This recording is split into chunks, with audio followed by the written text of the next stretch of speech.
In the book, I define it as both how you're seen and also where you're seen. So, of Mm, course, how we come across in the day and the gravitas and charisma and all that, that's important. But also, where is our presence, right? Especially our workplaces, we're so distributed, like everyone's all over. There's like 10 different channels through which we're communicating. So, you have a video presence now. You certainly have a LinkedIn presence. You have a presence technically in emails, in Slack. Are you being seen by the right people at the right times in the right places? So to me, this is presence. Welcome to Climbing the Corporate Ladder Without Breaking a Heel. I'm your host and your coach, Dr. Cynthia. With over 30 years in the corporate world, as a single mom, cancer survivor, and often the only woman in the C-suite, I understand the balancing act high-achieving women face. Tailored for ambitious professional women, this show features candid conversations with powerful business leaders sharing their real stories of success and failure. If you're ready to look up and step up, you're in the right place. Join us now and invest in your future today. Hello, and welcome to another episode of Climbing the Corporate Ladder Without Breaking a Heel. I am your host and your coach, Dr. Cynthia. Before we jump into today's guest, I want to remind you my new book, Human Capital Investment Strategy, drops on February 3rd, but you can pick it up now in pre-sale. Get your order in. You can do that on my website at dr-cynthia.com or through Amazon. Either way, we're going to push to you $728 in free content to hold you over for the brief couple of weeks you have to wait to get your book in the mail. Don't be late. Pre-order today.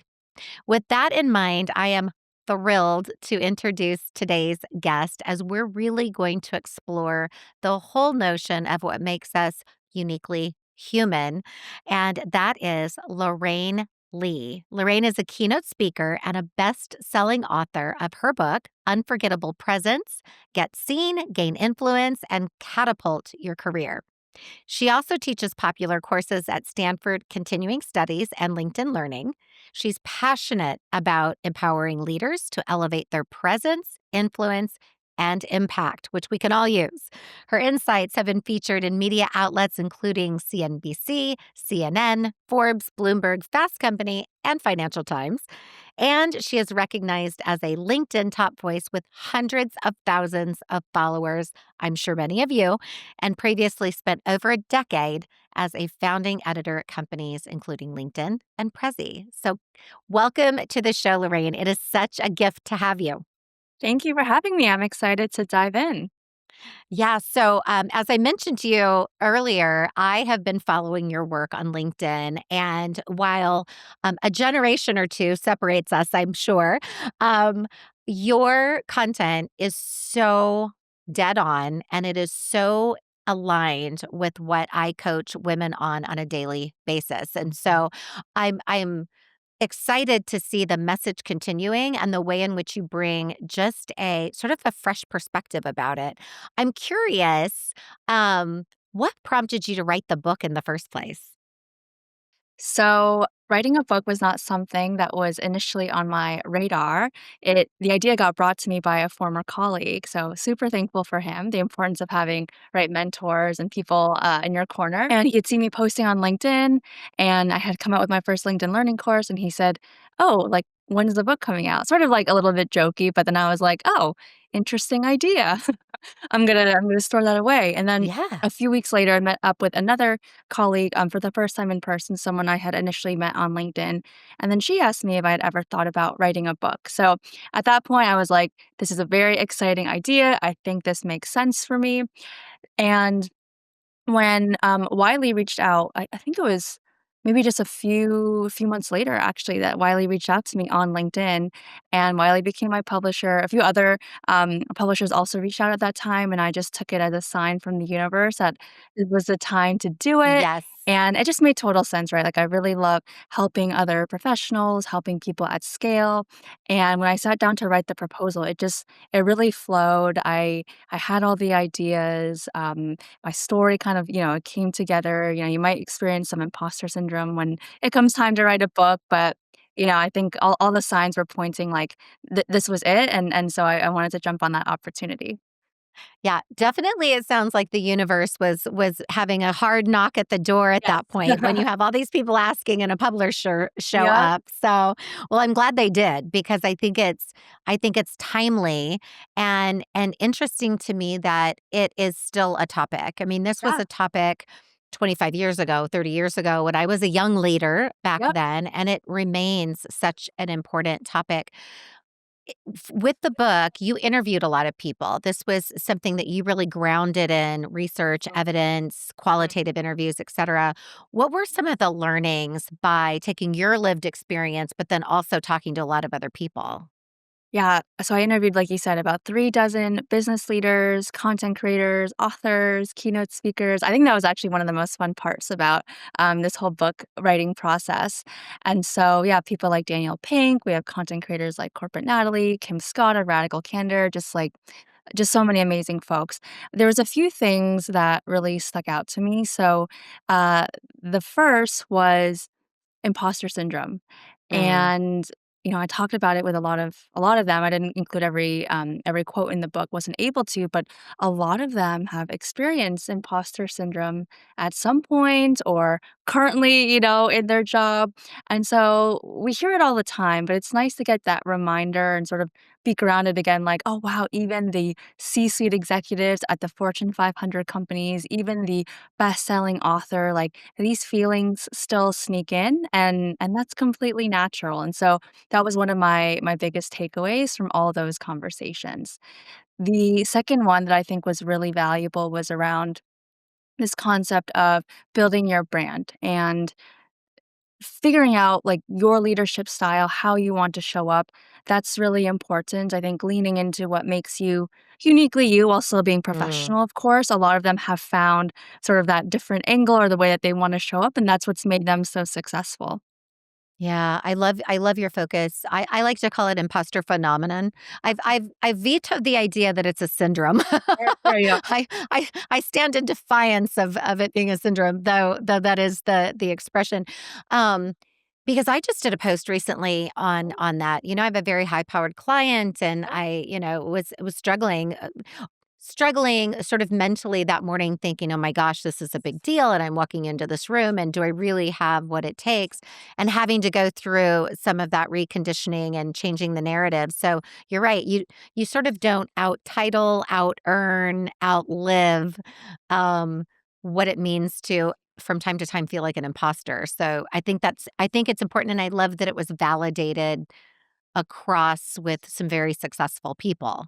It Yes, sort of yeah, normalizes it, right? And validates that exactly. it's an okay thing. Just don't stay there. Just don't stay in that Yeah, space. and I think knowing that they experience it, like, it's all about mindset, right? Like, now knowing they experience it and also anytime I experience it, this happened just the other day. I'm building something new, and I feel a little bit uncomfortable, and I'm like, "Wait, that's because I'm doing something new, and I'm pushing myself, and I'm trying something. I'm being brave and putting myself out there." And so, that's what happens when you put yourself out there. Like, you might feel a little uncomfortable, nervous because other people around you are more senior or have more experience, but that's how we grow and learn.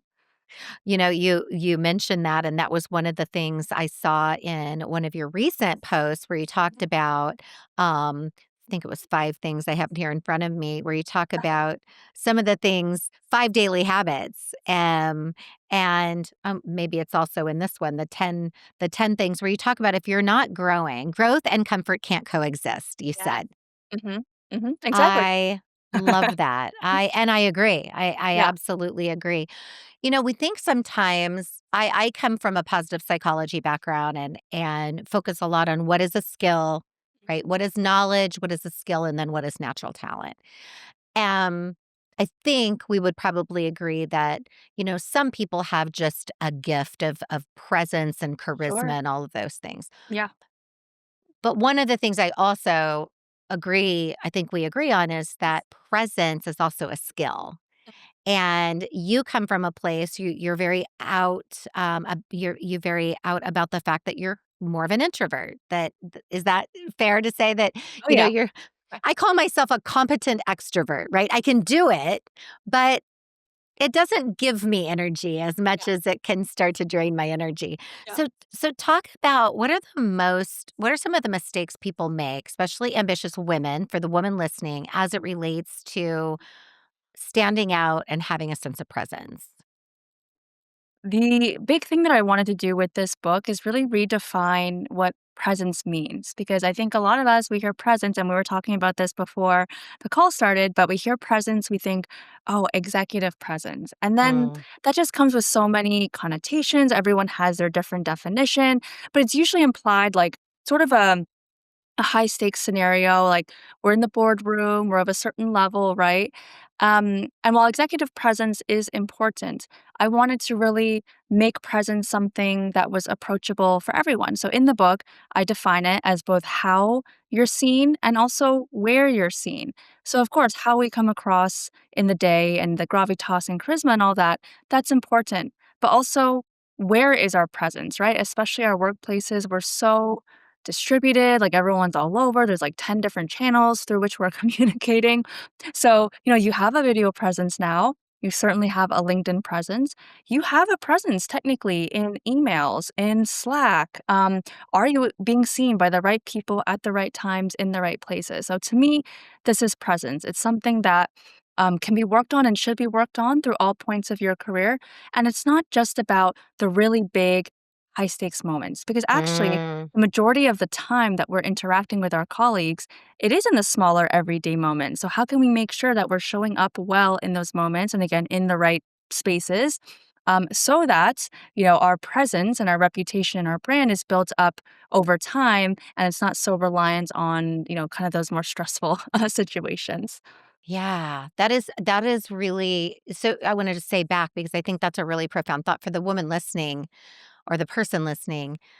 Your presence is in all the places. You show up in places whether you're physically there or not, or it's in the moment. You might be sound asleep and you're being present because somebody's reading an email or Yeah, they're yeah, stalking your LinkedIn page, right? exactly, exactly. I always think about that a little bit as my professional brand. What is the brand, right? And how do I want to show up? What do I want to be known for? What does that look like, sound like, etc.? How do you reconcile that? Maybe reconcile is not the right word. What is your advice as it relates to this very remote, very hybrid environment in which we live? Because I think you mentioned something really important about not only how you show up, but where and when you show up. What is your advice to those that maybe are fully remote or hybrid and don't have a lot of those in-person moments? I think it's great news, especially for the introverts like myself, that we have Mhm. this other way now that we can communicate where it doesn't have to be like, oh my gosh, I have to be on the whole workday in person, but I can use my, communication writing skills to send that really great Slack message as an example. But I think it's really opened up the door to opportunity. And it's also hurt the people who think, oh, just in person is all I need to focus on.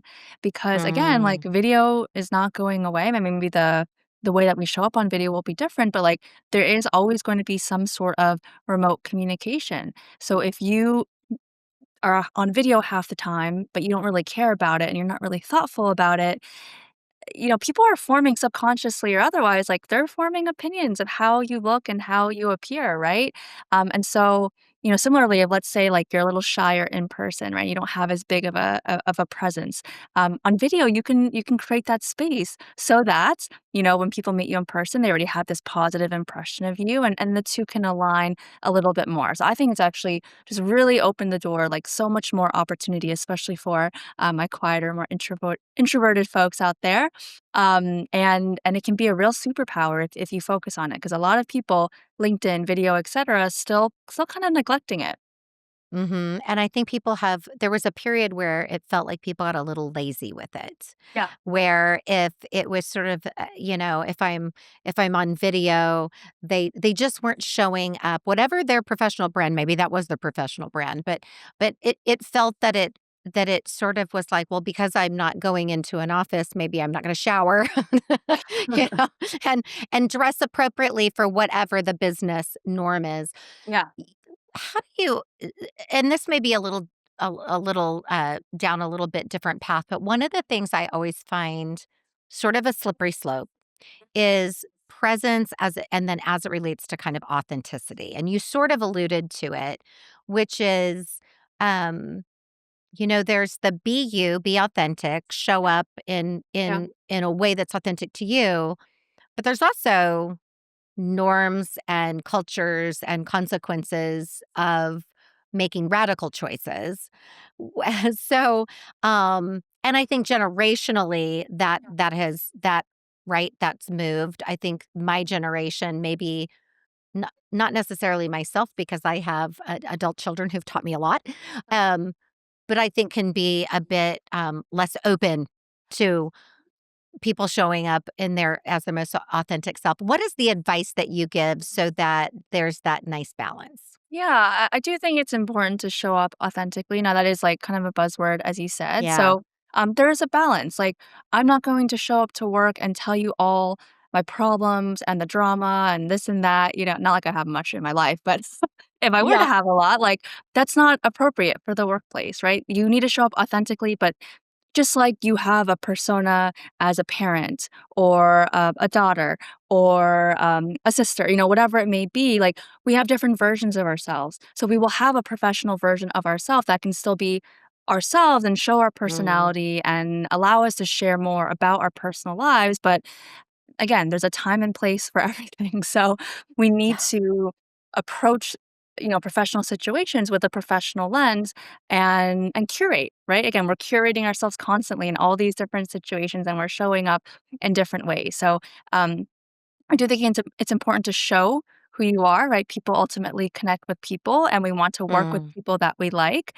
And it just makes work more fun and more productive if we get to know the person behind, the title or the function that they're doing. But again, a balance, like you said. Yeah, absolutely. I love your example though. It resonated with me immediately when you said different personas. So, there's certain things that I know for a fact my adult children probably don't confide in me. and and quite frankly as a parent, even with adult children that I don't share with them, right? There's certain protectiveness or filters that don't want them to worry, what have you. So it really resonates with me that you can be your authentic self and still have personas that sort of are appropriate to the circumstances, the surroundings. I love that. When Kimberly Rath and I did the research for my first book, Now Near Next, we studied women around the globe of all ages, multiple industries, and one of the things that we found that they had in common universally, these highly successful women, 4 Mhm. race ethnicities, 5 countries, etcetera, is they lacked intentionality in their career planning. They were working under this myth of put your head down, work hard, and wait to get tapped. And so what struck me as I've been following you and following your thought leadership is that you really speak to that Yeah, been there. importance of intentionality. Yeah. Yeah. Talk a little bit about your journey that brought you to this point. Because I think, we all have sort of the path or that pivotal moment that awakening that said Yeah. it was this and now it's this and inspired you. Yeah, so that's the really one of the big stories that starts the book off is my time working at LinkedIn. So I was a founding editor there, amazing experience. I was there for 6 years.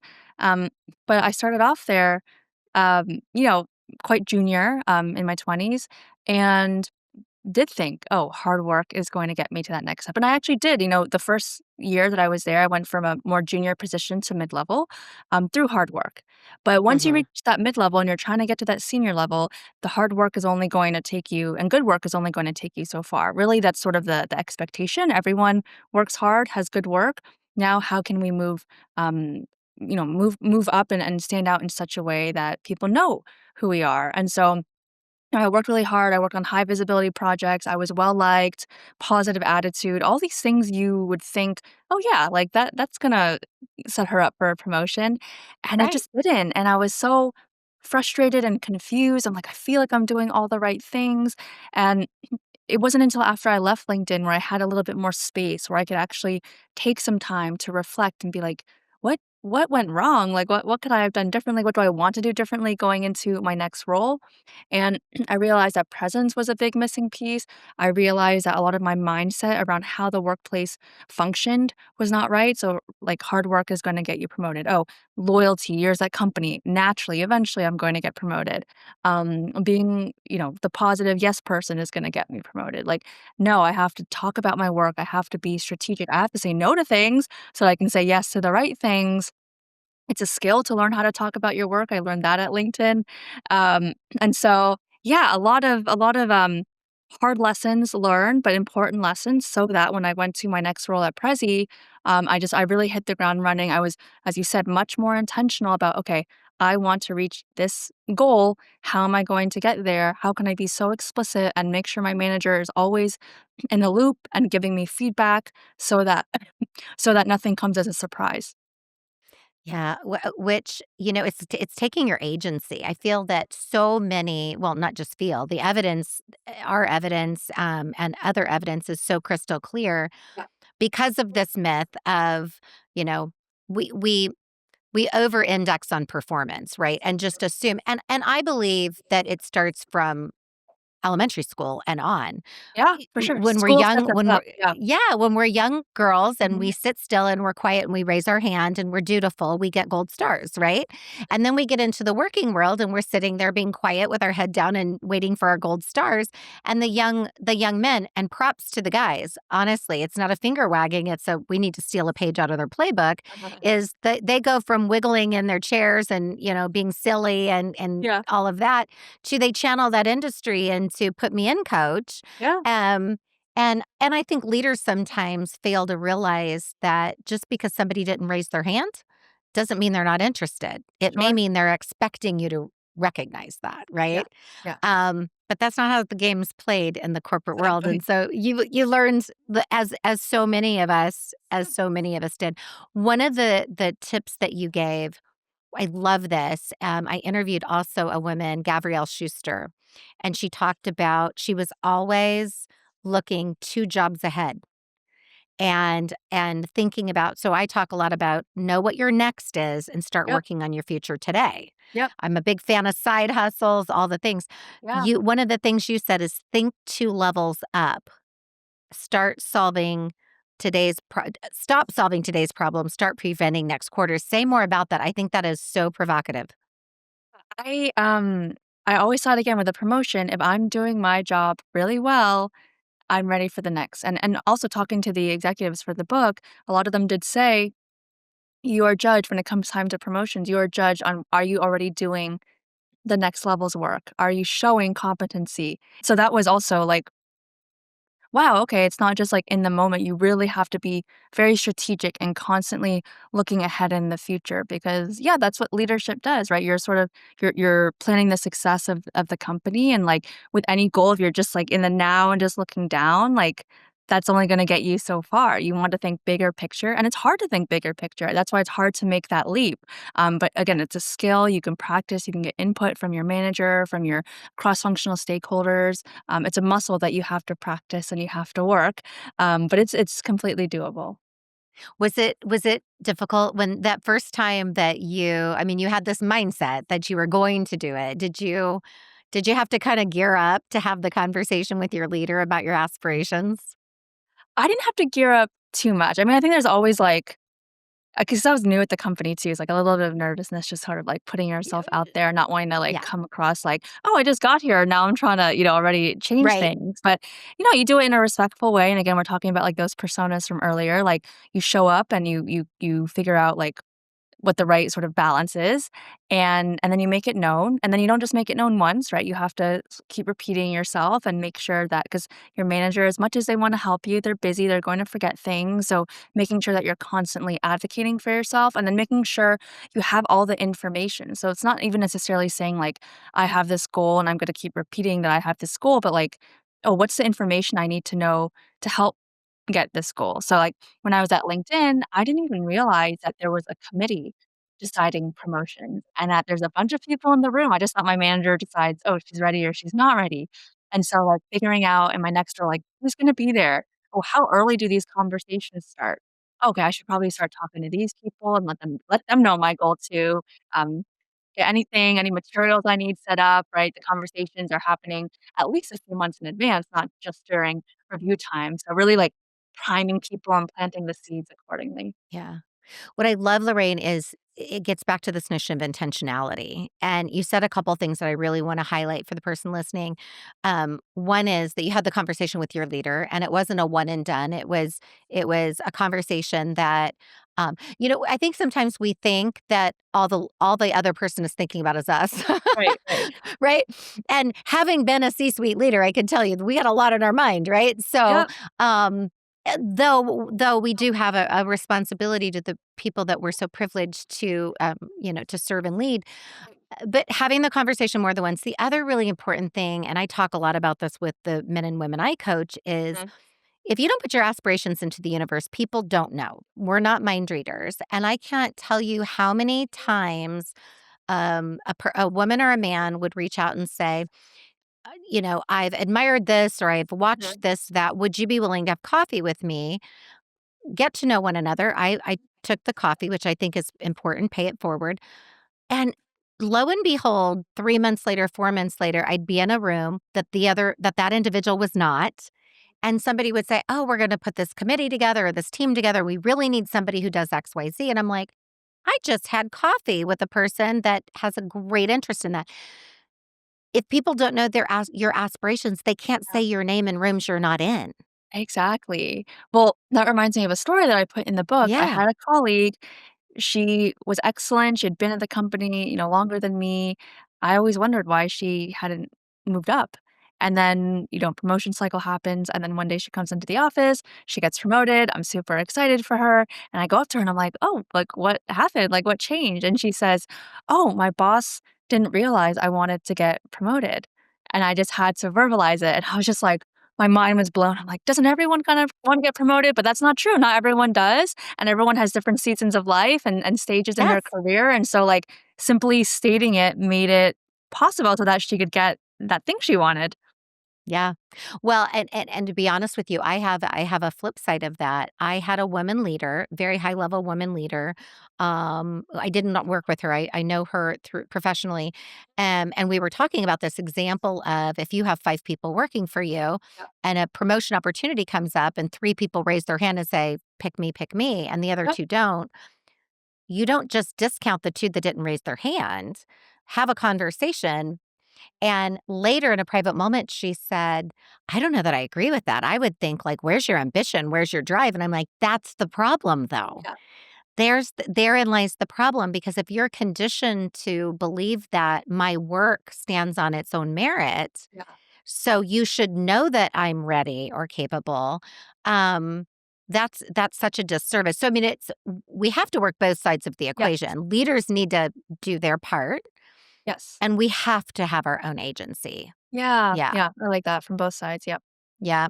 You mentioned advocacy, and one of the things I think women struggle with a lot is this differentiation between self advocating and self promoting, right? It's like, well, I don't want to be braggy. I don't want to be self promoting. You talked a little bit about how to talk about your work. So, Yes, from your perspective, how do you help individuals think differently about naming their work? Um, Gaining interest in their work, credit for their work, yeah, without feeling like they're self-promoting. yeah. Well, again, a lot of it first boils down to mindset in that we need to talk about our work, because if we don't, then who? Right? Right? Like, I mean, maybe you have an amazing manager who's just always kinda keeping tabs on what you're doing, but we need to have agency, be intentional, take our careers into our own hands, become the CEO of our own careers, I like to say, and part of that Mm, is talking about our work. Now, I like to share this example, there's that phrase that's like, "Oh, if the tree falls in the forest, but no one was there to hear it, did it make a sound?" So similarly, if you're doing all this great work, but no one knows about it, like, did it happen? What's it all for? Now, right. the mindset piece, if it happened, it's not bragging. Like it's facts. It happened. So that's the first thing to remember. Now, there are ways that we can position and talk about our work that, for the introvert or for the person who's like a little bit more concerned about coming across a certain way can maybe help make that feel a little bit easier. So, for example, there was data published in the Harvard Business Review that showed that when we use more collaborative language, like we, us, our, you're seen as more of a leader versus someone who's like always using I all the time, then you're seen as more junior. There's ways to talk about your work where it's about learnings. And so, oh, I'm part of the email marketing team and our email open rates did amazing. Great. But how about we also share that with, the blog team and say, oh, this topic seems to resonate. I think this could be helpful for you. Or we tried this experiment and I think the product team might find this interesting for this reason. So framing it more in terms of learnings and helping others, I think, is also really helpful and valuable. And then really to remember that, when you have strong relationships with people at work, if people know that you're not like that annoying bragging person, if Mm, you say something great that you did, people are going to celebrate that and right. be happy for you, right? Like, of course, if you never talk to anyone and no one knows who you are, yeah, people might make assumptions. But if people know you and you're cheering other people on, they're going to cheer you on. And it's just like an overall really positive company culture.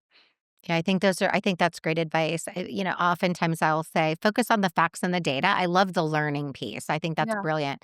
It's, we, the team, and I, accomplished this. If you talk about it I'm so excited that Yeah. in the month of this happened, right? Mhm. It's not, I did this thing, look at Yes. me. It's, I'm Yes. so excited to report that this result happened. Yeah. Then you indirectly, and anybody worth their salt knows that if you are working on a team, as a leader, Yep. right? Normally, there are always For exceptions, sure, but sure, yeah. normally they appreciate that as the leader, you had a very much a hand in Yeah. bringing that along. Yeah, Yeah, it always 100%. goes back to you anyways as the leader, but, like, to lift your team up, like, that's also, like, a leadership skill, so Yeah. Yeah. The other thing I'm just picking out a few of these that really resonated with me. Ask for Yeah. problems, not projects. One of the things that our research talked about is that women tend to take on more volume than Sure. value, right? Yeah. We raise our hand, even if we don't want to do it. We're going to be on this committee or help with that or do whatever. And so we take on and take on and take on. And sometimes it's not great for our personal brand because Oh, we're yeah. taking on stuff that diminishes our brand. But I love this notion. Say more about ask for problems, not projects. Yeah, you don't want to be known as, like, the workhorse of the team or someone who anyone can dump random tasks onto, right? Because you're not advancing, you're just doing things, and it can feel good checking things off a list, but again, it's not really advancing you, so this is part of like thinking strategically, thinking bigger, knowing how to manage up and talk to your manager and figure out what are they focused on? What is keeping them up at night? Talk to your stoop level, right? Your manager's manager, figure out what's going on in their world. And then from there, that's how you figure out, okay, this makes sense to take on, or this aligns to a company priority versus, oh, this is kind of like a random thing that like kind of needs to get done, but like, I don't know if anyone would really care, like, who does it. Like, this is not something that I'm going to put in my annual review. Like, this is not something Yeah. of importance. So, yeah, you want to always find the problems. You want to be the problem solver, right? Not just the doer, which again was my problem when I was at LinkedIn. Great doer, great executor, worked quickly, but yeah, then that became my brand. It was hard to break out of that. And here's what I would also add. You can be that person at any level in an organization. Yeah, In my book, I talk about an example where I worked with a group of male executives. And anytime we would have a presentation for our big leadership meetings, I sort of fell into the role of get everybody together, coordinate the conversation, build the PowerPoint deck, et cetera, et cetera. And they sort of sat back as, giving me thoughts and input and advice. And then the yeah, day would come to do the presentation. They're like, what am I supposed to say? Who do I follow? yeah, And I remember thinking, I am not your keeper. we are all at a similar level. We all have yeah, executive assistants. yeah, Um, And in fairness to them, I took on that role. Nobody asked me to. Yeah. It was a hard thing to unwind though. So you Yeah. have to be Yeah. careful to your point about that becomes your brand. The other thing you said that reminded me kind of to link something, again, back to Gabrielle Schuster, you were talking about the problems versus projects. She had this great um, piece of advice, which was when she would see another department which she thought a lateral move might make sense or more of a lattice move to continue Mhm. to expand her knowledge, she would go to those department heads or leaders and say, "What is something you really need to solve that is Mhm. sort of falling into the B category because you just don't have the Yeah. people, Yeah. right, to solve it? And would you let me take that on?" And, without asking for anything, money, what have you, she would take on these important problems that a department that she had an interest in learning about. Um, Kind of in her spare time, if you will. And it gave her insight, gave her knowledge, built a reputation with that other department leader. And I thought, I've never heard that before. That's another brilliant way of Yeah. building your infrastructure, your sponsorship, your support, Yeah. solving real problems at a step ahead. Yeah, I love that she went to different teams too, because I mean, Yeah, then you can connect the dots and you're like, "Oh, I heard this team's doing this," and that's also a way to be strategic, right? exactly. It's all about strategy. And that's the thing. I think the through line of all of this is you have to be, I think you said, you have to be the CEO of your own career journey and your own career path. Mhm. And so often, we just leave that to others. There's a couple other things that I wanna loop back to, and that is, I think so often we fall in this mindset of around office politics. Mhm. I don't wanna be a part of office politics. I don't play office politics. I interviewed Christy Rutherford, and she said, "Listen, if you're not playing the game, you're being played because Yeah. there's no opting out." Yeah. Talk about from your perspective this notion of, ignoring the issue doesn't make you noble. Mhm. That completely aligns what Christy said that, there's a way to, like, not be slimy about it. I know it has Right. negative connotations, but this is the way the game is played, and I'll connect it to another, idea that I talk about in the book. I'm an Asian American woman, and I also talk about the experiences of underrepresented, people in the book, and, a question I get asked a lot is, like, whether it's like introvert or woman or Asian American, right? Like you have certain values perhaps that conflict with this idea of playing office politics or Mm, like getting involved in them. And I interviewed my friend Jerry Wan in the book, and he said this really great or he encompassed the idea very well. And he said, "Look, you can still honor your values and understand that we have more information now than perhaps our parents' generation had, and we are in corporate America, and there are certain rules, and it's a bit of a game, so to speak, and so there's a way to balance both, but we can't be so naive and say, "No, like, I'm only gonna stick to this, and I'm gonna ignore what the current reality is," because we have the information of what the current reality is. And again, there are ways that you can, maneuver and play the game so that you're not being inauthentic to yourself or doing something right. that goes against your values, but we have to acknowledge that it exists, and we're lucky we have this information. Now let's figure out, like, how we can leverage it and how we can, make sure that we're shining in this context. Yeah, I mean, it gets back to being strategic. Yes. It's understanding the way decisions are made, how decisions are made, who's responsible for those things, and then being strategic without, to your point, nobody's advocating for being schmarmy or inauthentic or whatnot, but it is a matter of understanding um, what are the rules of the game and how do you enter it in the most just or fair way. What else from the book in particular, there's so many amazing things. Oh, I love this notion about your career as a ladder. Your career isn't a ladder, it's a portfolio. Yes. So important. talk about side hustles because I think didn't you kind of start doing some Yeah. things while you were doing some things and then it turned into this amazing new company? Because I want to talk Yeah. about what you're doing now, but I also want to hear your thoughts and advice for the person listening around following your passion and sort of building it as you go. Sure. So my side hustle was not built intentionally. So what ended up happening is I was at Prezi. It's a presentation company. I'd also previously worked at SlideShare when I was at LinkedIn, and just like where I was in my career, again, wanting to advance, wanting to keep growing, I saw that public speaking was a very important skill. I did not like public speaking. It made me very nervous. I just didn't want anything to do with it.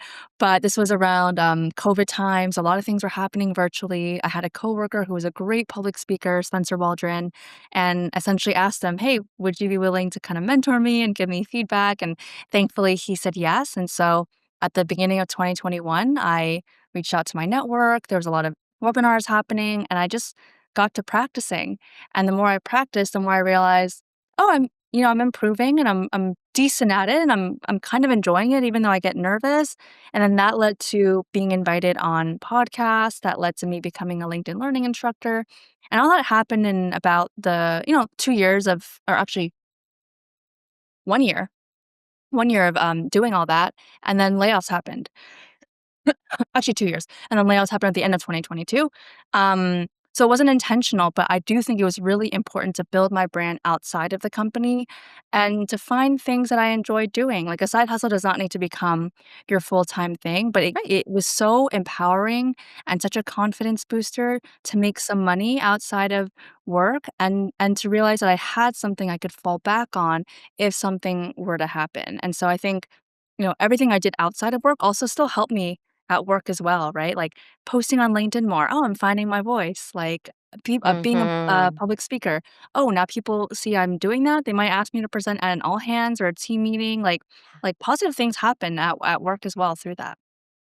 It is so empowering and so liberating, and there are some companies and specifically leaders that will be threatened by that. For sure.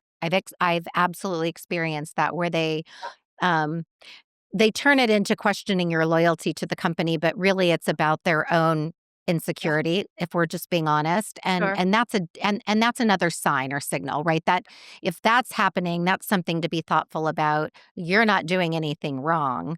Um, I've shared publicly many, many times briefly that, my CAO position was eliminated through a CEO change.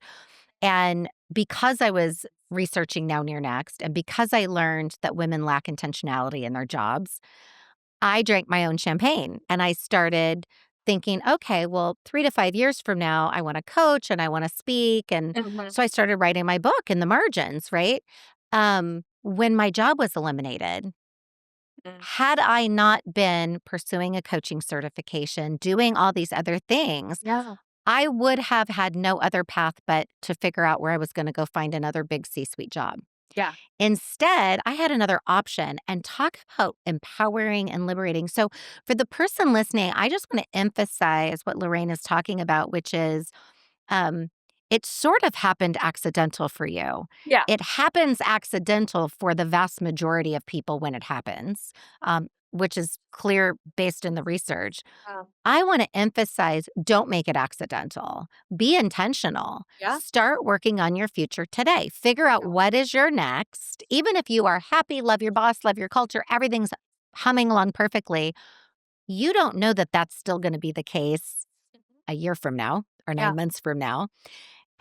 It is liberating to have that other thing that you're continuing to build and develop and around your passion. So I think that is an incredible learning point for sure. As we sort of move toward the latter part of the show, I have just a couple of kind of real world questions I'm Yeah. curious about. Yeah. Um, what was the worst advice you ever received in your career?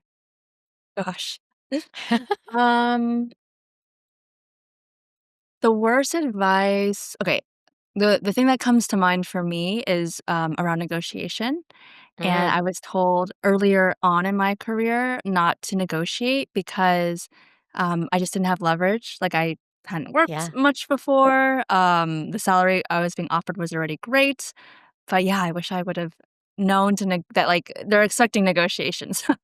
That's right. I had a leader say to me, "You make good money for, a woman your age." Yeah. I was leading people much older than me from age-wise, but I was leading them for a reason, Yeah. and, I was trying to advocate for myself, and she said, you make good money for a woman your age." I thought, I'm not loving I that." don't like that. Yeah. I don't like that at all. What do you think is the biggest myth we tell ourselves? I mean, I'll have to go back to kind of some of the themes that we've talked about today. Like, yeah, if I work hard, things are gonna happen for me. But especially the way things are now, just everyone, there's just so much going on. There's so much uncertainty. Like, you really have to take things into your own hands. Yeah, absolutely, 100%. Um, let's talk about you've got a learning experience coming up. I wanna so first of all, if you don't already have Lorraine's book, Unforgettable Presence, Get Seen, Gain Influence, and Catapult Your Career, it's available on Amazon and where all great books are sold. It is a bestseller. I highly recommend getting your copy. I think there's no age or title or position, that won't gain incredible wisdom and actionable Yes. technique and advice from this book. So I highly encourage you to pick that up. You've got a learning experience coming up. Say a little bit about that and where people can get a hold of you. Yes, so I am creating a learning experience. So a lot of the readers who read the book are like, okay, this is great. And how can we keep learning with you? So I'm building something out right now that's connected to the book. A lot of the themes in the book around communication, public speaking, knowing how to advocate for yourself and really stand out. So I'm very excited to share that sometime early next year. So if you subscribe to my newsletter or follow me on LinkedIn, I will be talking about it more as it gets closer. And so if that sounds like something interesting to you, definitely hope to see you there. Yes, we will put all of that in the show notes so you'll know how to get a hold of Lorraine. I encourage you to follow her on LinkedIn and all the socials because you will get I just covered a few of the nuggets of brilliance that she shares on a regular basis. And so don't miss those things. I always end with asking my guest to and it may feel a little redundant because we've covered a lot of territory, but in terms of your advice Yeah. on something the listener should start doing, stop doing, and continue doing. Start doing if you're not on LinkedIn already. Um, Make sure you have a strong LinkedIn presence. Start commenting on other people's posts. I think jumping into posting yourself can be very intimidating. So comment first. Cynthia does a wonderful job of commenting on posts. So that's a great example to look to. Something to stop doing. Um, Mm. Stop using minimizing language at work. Yes. So I made a post yesterday about this. Well, this comes out in January, so I'm talking about it all the time though. So stop Yes. using phrases that minimize what you say. It's like, oh, I just wanted to jump in really quickly, or I think, but I'm not sure. Or like, sorry, I'm sorry to bother you. Like, none of that. It will make a huge Yeah. difference and easy to stop once you know what those common phrases are. And then something to continue doing. Continue talking about your work. Hopefully, you've already Yeah. started, but if not, you can use some of the strategies that we talked about today to make sure that you are presenting it in the best way possible, getting the right people to see it right. That's important as well. So make sure that when you do talk about your work, that it's showing up in the right places where the leaders are, so that you have the right people seeing your impact. Yeah, I love that. I love that. We actually talk about minimizing language in one of the chapters of Now and You're Next, Great. um, because we all do it. And We again, do. just to normalize it Yeah. for the individual listening, I'm 58 years old and I've had a lot of career experience and I coach. So Yeah. you would think, drink your own champagne. Sure. It's so easy. It's so Yeah. easy to qualify by saying, this may be naive, but, and it's like Yes. the person's waiting for the most naive comment to come out of Yeah. your mouth at that point, right? It's like, Yeah. okay, you've set me up for what I'm now going to hear. Exactly. So, Exactly. yeah, I absolutely love it. Lorraine, you are an incredible joy. You are full of insight and You. wisdom, and you share your voice so beautifully with so many. I wouldn't know you were an introvert um, I'm gonna just based be by on your myself after this podcast that's for a right, little bit. we have to go have a little time alone. Yeah. Exactly. I get that, I get that. But you are welcome back anytime. I'm thrilled to have you on the show. You were so precious to spend. I know your time is limited, and I'm grateful that you spent it with me and those that are tuning in today. So thank you so much. Of course, this was so fun. Yes, that concludes today's episode of Climbing the Corporate Ladder Without Breaking a Heel. We are so grateful for having guests like Lorraine K. Lee, and I hope that you will follow her on socials, on LinkedIn, pick up a copy of her book, watch for her learning experiences that will be coming out in the new year, and continue to follow along and subscribe to the podcast for more amazing guests. Until then, you've got this. Congratulations on choosing to invest in yourself. I know your time is precious. Thank you for spending it here with me. I believe in helping you look up, step forward, and fully realizing your potential. If today's conversation resonated, I'd be so grateful if you'd rate and comment on Apple, Spotify, or wherever you listen. And if you know someone who would benefit, please share this episode with them. Let's stay connected. Visit me at dr-cynthia.com, and you can find me on all the socials at Dr. Cynthia Bentzen-Mercer. Until next time, remember, boldly start working on your future today.